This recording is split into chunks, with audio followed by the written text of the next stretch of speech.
ಜನ ಕಾಂಗ್ರೆಸ್ ಪಾರ್ಟಿಗೆ ಮತ ಹಾಕಿದ್ದಾರೆ. ಯಾರನ್ನ ಸಿ ಎಂ ಮಾಡಬೇಕು ಅನ್ನೋದು ಬಿ ಜೆ ಪಿ ಚರ್ಚೆ ಮಾಡೋ ವಿಷಯ ಅಲ್ಲ, ಅದು ನಮಗೆ ಸಂಬಂಧಪಟ್ಟಿದ್ದಿಲ್ಲ. ಆದರೆ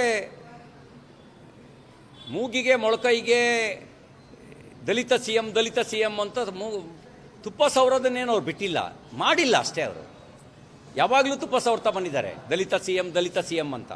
ಹಾಗೆ ದಲಿತ ಸಿ ಎಂ ಅಂತ ಮೂಗಿಗೆ ಮೊಳಕೈಗೆ ತುಪ್ಪ ಸವರಿರೋದು ಲೆಕ್ಕಾಚಾರದಲ್ಲಿ ಆಗೋದಾಗಿದ್ದರೆ ಮಲ್ಲಿಕಾರ್ಜುನ್ ಖರ್ಗೆ ಅವರು ಮುಖ್ಯಮಂತ್ರಿ ಆಗಬೇಕಿತ್ತು, ಬಾಬು ಜಗಜೀವನ್ ರಾಮ್ ಅವರು ಪ್ರಧಾನಮಂತ್ರಿ ಆಗಬೇಕಿತ್ತು, ಇಲ್ಲಿ ಪರಮೇಶ್ವರ್ ಅವರು 2013ರಲ್ಲೇ ಮುಖ್ಯಮಂತ್ರಿ ಆಗಬೇಕಿತ್ತು. ಆ ಥರ ಏನಾರು ಆಗಿದ್ರೆ ಮೂಗಿಗೆ ಮೊಳಕೈಗೆ ತುಪ್ಪ ಸವರ್ತಾರೆ. ಬಸವಲಿಂಗಪ್ಪನವರಿಗೂ ತುಪ್ಪ ಸವರಿದ್ರು. ಬಸವಲಿಂಗಪ್ಪನವರು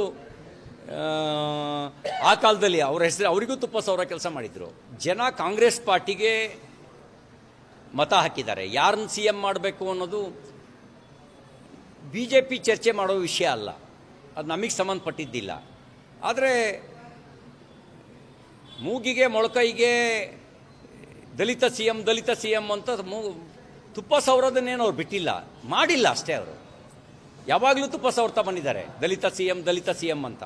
ಹಾಗೆ ದಲಿತ ಸಿ ಎಂ ಅಂತ ಮೂಗಿಗೆ ಮೊಳಕೈಗೆ ತುಪ್ಪ ಸವರಿರೋದು ಲೆಕ್ಕಾಚಾರದಲ್ಲಿ ಆಗೋದಾಗಿದ್ದರೆ ಮಲ್ಲಿಕಾರ್ಜುನ್ ಖರ್ಗೆ ಅವರು ಮುಖ್ಯಮಂತ್ರಿ ಆಗಬೇಕಿತ್ತು, ಬಾಬು ಜಗಜೀವನ್ ರಾಮ್ ಅವರು ಪ್ರಧಾನಮಂತ್ರಿ ಆಗಬೇಕಿತ್ತು, ಇಲ್ಲಿ ಪರಮೇಶ್ವರ್ ಅವರು 2013ರಲ್ಲೇ ಮುಖ್ಯಮಂತ್ರಿ ಆಗಬೇಕಿತ್ತು.